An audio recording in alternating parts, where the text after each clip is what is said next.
Welcome back to ThimbleberryU. I'm John Jag. Amy Walls from Thimbleberry Financial joins me as always. Hello, Amy. Hi, Jag. Today we're talking about something that honestly nobody really wants to think about, but almost everyone eventually has to deal with. If something happened to you tomorrow, would the people you love actually know what to do financially? And for healthcare professionals especially, life tends to get complicated fast. Like Ferris Bueller joke in there somewhere. You may have old retirement plans from different hospital systems, deferred compensation, HSAs, insurance portals, stock plans, passwords, apps, all kinds of stuff spread across dozens of different places. A lot of people assume, my spouse will just call somebody. But even that assumes they know who to call. Amy, this feels like one of those topics people avoid because it's just so overwhelming. Well, Jag, I think you are right there. And honestly, most people are not avoiding this because they're irresponsible. Let's get that out there. If you're listening and you're like, oh, that resonates, you're not irresponsible on this front. What you're likely doing is avoiding it because life is busy and the topic feels so emotionally heavy. Yes. But the thing I always come back to is this. Your loved ones should not have to become detectives during a crisis. They should be able to focus on the crisis and focus on their feelings, focus on their grief, whatever it is that's happening. Not be detectives. If something's happened to you and you're incapacitated or you pass away, the emotional burden of that is so heavy, you don't want to have somebody dealing with logistics on top of the emotion of it all. You're hitting the nail on the head there. They will be dealing with logistics. But let's not make the logistics harder than they need to be. Right. And that's the goal here. It's not perfection. That's the other piece, right? It's not perfection, but it's progress. And it is not some giant binder with every detail of your life in it. It's enough clarity that somebody who is stressed, grieving, exhausted, overwhelmed, or whatever else they're going through can figure out the next right step. That makes sense. And I know one area you specialize in at Thimbleberry Financial is healthcare employees. Why does this become such a problem specifically for healthcare professionals? Yeah, Jag, it's a good question. People in healthcare are used to handling complexity, on a professional level. Sure. So what happens when we exercise a muscle? It gets stronger. That muscle gets stronger. Yeah. So as a result of the complexity they handle, listeners, you may tolerate too much complexity personally already. I'm thinking of Noah Wiley's character on The Pit. Absolutely. And so the reality is financial life is layered over time, right? Old retirement plans, benefits from different employers, HSAs, all the things you named earlier, Jag.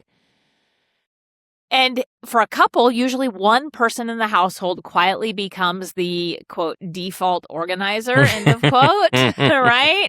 And that's great when everything's going well in your lives. But the dangerous part is that everything is living in that person's head.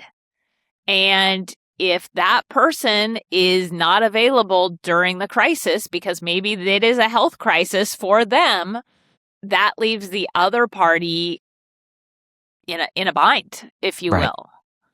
In a lot of conversations that I have about this, I see people want to treat this like estate planning for someday. Yeah. But the reality is it's operational planning for the family today. That makes sense. Okay. Okay, so again, if somebody feels seen, as the kids say, hearing this conversation, and says, okay, yeah, Amy's right, we really don't have a system. I know we've said at the beginning it can be overwhelming. What's a good starting point? Yeah, it's likely much smaller than you think. So, yay. Eating the elephant one bite at a time, right? Yep. Yeah, Melinda May. Yep. And you might be imagining creating that giant binder. Hopefully I got that out of your heads originally and then never begin.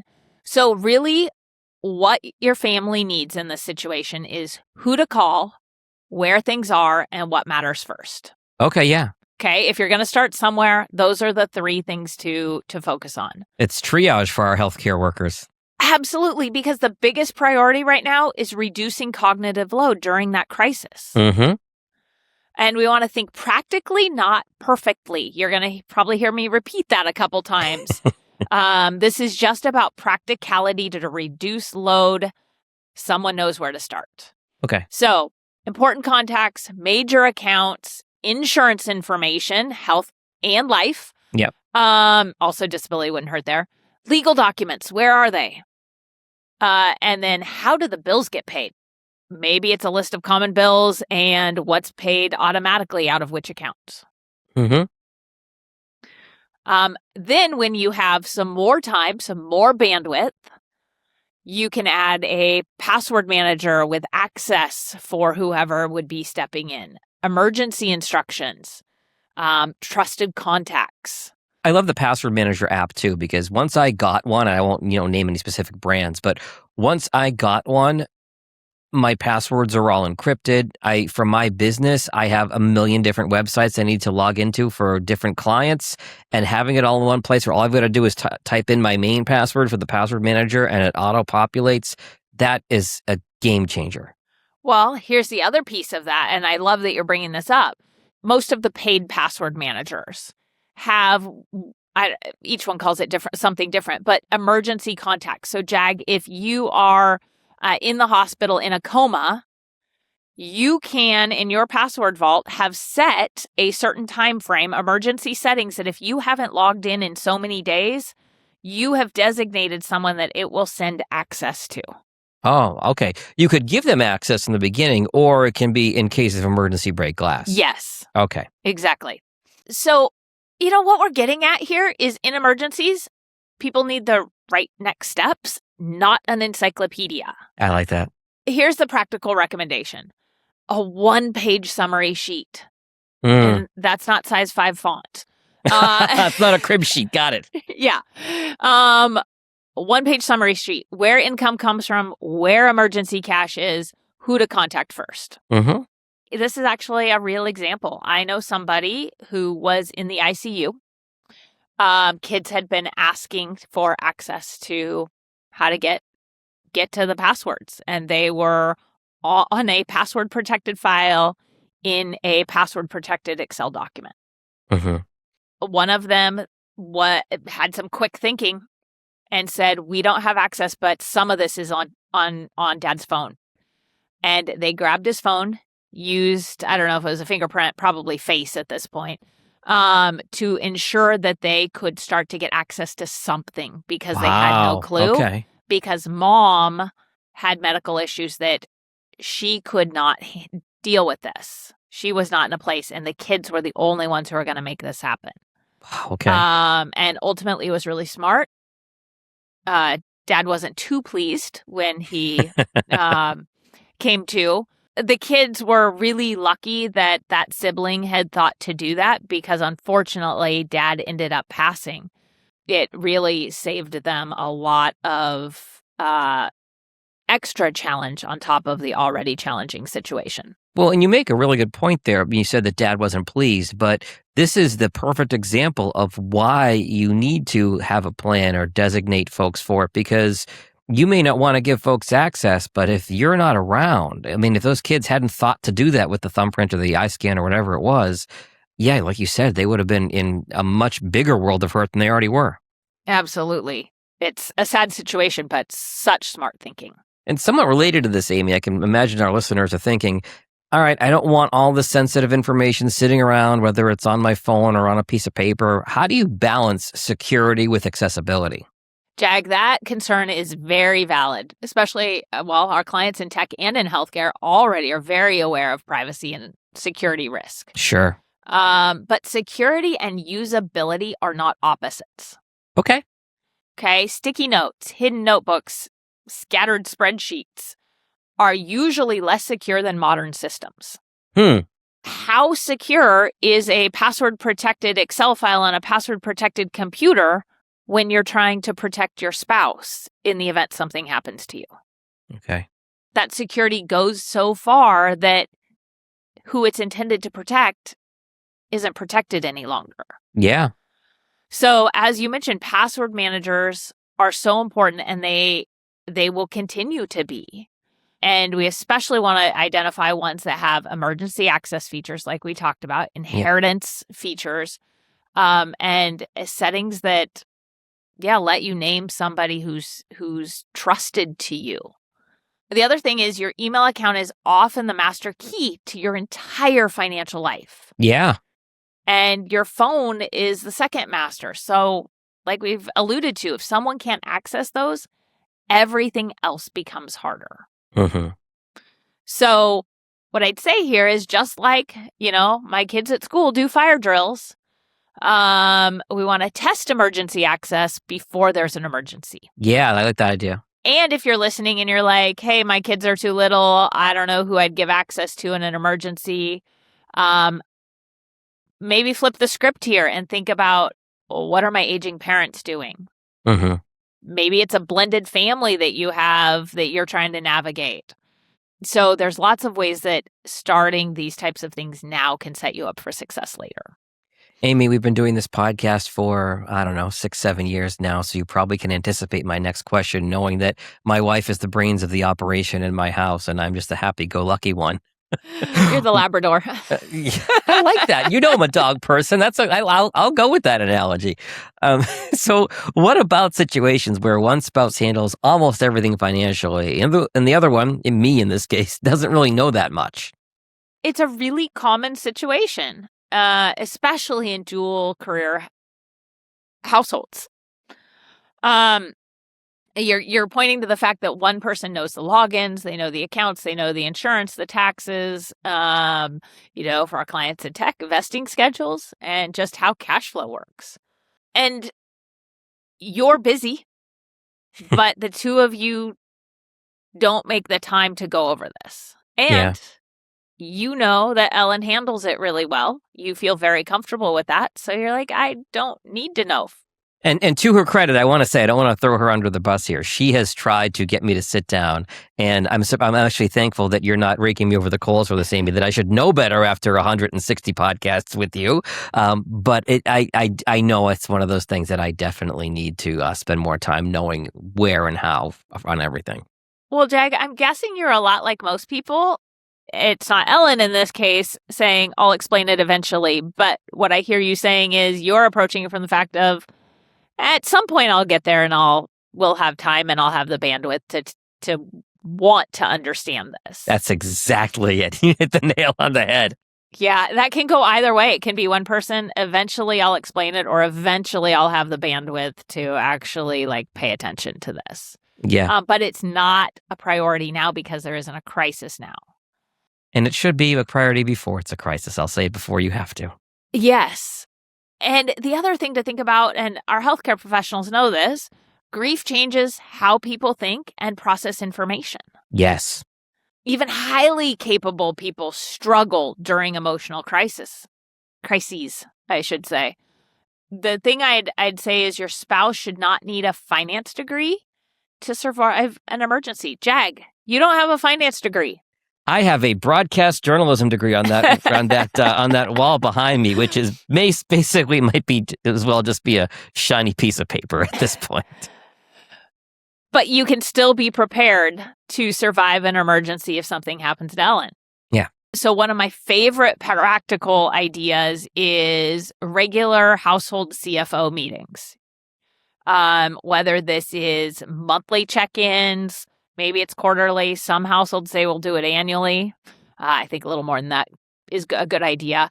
And in those meetings, you're walking through income and accounts and insurance and important contacts and emergency processes. We do a weekly meeting where we talk about, money in, money out. We just bought a house. We talk about my business, things like that. But this is really, we're already doing those types of meetings. We really should add this to the agenda. So thank you for the reminder. Yeah. And on that agenda, maybe that is less frequently where you go over the access items and how things happen. And it doesn't have to be formal. I think the best place for a couple to do this is at your favorite coffee shop where the feel is neutral. Neutral vibes. I think you mentioned that in a recent podcast episode. Yeah. Yeah. And all we're looking for here is familiarity, not mastery, because this is preventative medicine for your financial life. All right, so we've talked about being proactive. Let's talk about the reactive side for a second. What are the biggest mistakes, Amy, that families make after a sudden death or medical crisis? The biggest, I would say, is freezing emotionally and avoiding everything. avoiding opening the mail. Yeah. That's big because after a crisis, a lot of stuff is coming in the mail. Another would be making major financial decisions far too quickly. Okay. And what these result in are common mistakes like moving money immediately, closing accounts too early. There's still stuff coming that will need to be deposited into those accounts. Missing some employer deadlines if the person in crisis or who was in crisis was employed. Maybe if you're dealing with this, it might be your own employer deadlines. Forgetting about some survivor benefits. Yeah. And it also might be letting insurances lapse. Sure. So I think a lot of times families feel pressure to handle everything immediately.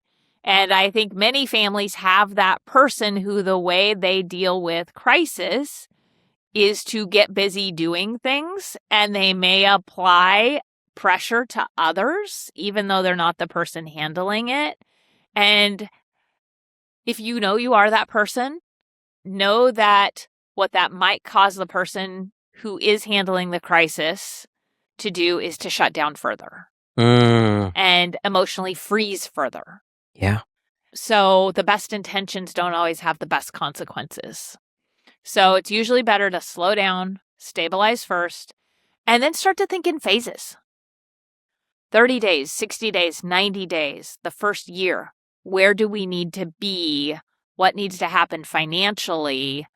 And plug those things in, maybe get a Kanban board, however works for you, to start saying these 30-day things are first. Everything that's in the 60 days or the 90 days, I get to forget about for right now. Yeah. And I'm just focusing on these 30-day things. Ooh, I got those done a lot faster, a lot easier than I intended. Maybe I'll start on some of those 60-day things. So it's the snowball. You build the momentum. Absolutely. So those early priorities, the 30-day type things, cash flow, access to accounts. If you are power of attorney for somebody and that's not set up with those institutions, getting that set up. Understanding what actually exists in their financial life, and then maintaining stability. Maintaining is doing something. Yes. Healthcare professionals witness crises on a regular basis. Sure. And so there may be the reaction of, well, if I'm in that situation, I'm going to be fine because I deal with this. Personal grief feels very different. And so even if you're the survivor, I'm saying survivor meaning you're the healthy one. Let's call it that. You're the healthy one. The reaction might surprise you. Fair. So, I mean, the thing that really stands out here to me, Amy, is that it's not really about documents, passwords, that sort of thing. It's about making life easier for the people around you during a really hard moment. That's exactly right. And I feel like that's the mic drop moment, right? What we're talking about today is one of the most caring things you can do for the people you love. Not because you expect something terrible to happen tomorrow, but because life is unpredictable and complexity has a way of building quietly over time. It doesn't feel complex when it's building. It just all of a sudden now is complex for the person trying to sort it out. Yeah. And the reality is a simple system is dramatically better for the people you love than no system at all. Sure. Right? Or the system that's in your head or hidden on that password protected, layered, system you did create. Right. We don't need perfection here. We just need enough clarity so that your loved one who is trying to help and care in this situation can breathe, think, and take the right next best step if they ever need to. That is a great place to leave it. Amy, if any of our viewers or listeners want to come talk to you and your team at Thimbleberry Financial about this or anything related to their finances, what are the best ways to find you? Yeah, they can find us online at ThimbleberryFinancial.com or by giving us a call at 503-610-6510. Good stuff, Amy. We'll talk again in a couple weeks. Sounds great, Jag. Look forward to it. Securities offered through registered representatives of Cambridge Investment Research, Inc., a broker-dealer member FINRA SIPC. Advisory services through Cambridge Investment Research Advisors, Inc., a registered investment advisor. Cambridge and Thimbleberry Financial are not affiliated. Discussions in this show should not be construed as specific recommendations or investment advice. Always consult with your investment professional before making important investment decisions. Securities offered through registered representatives of Cambridge Investment Research, Inc., a broker-dealer member FINRA SIPC. Advisory services through Cambridge Investment Research Advisors, Inc., a registered investment advisor. Cambridge and Thimbleberry Financial are not affiliated.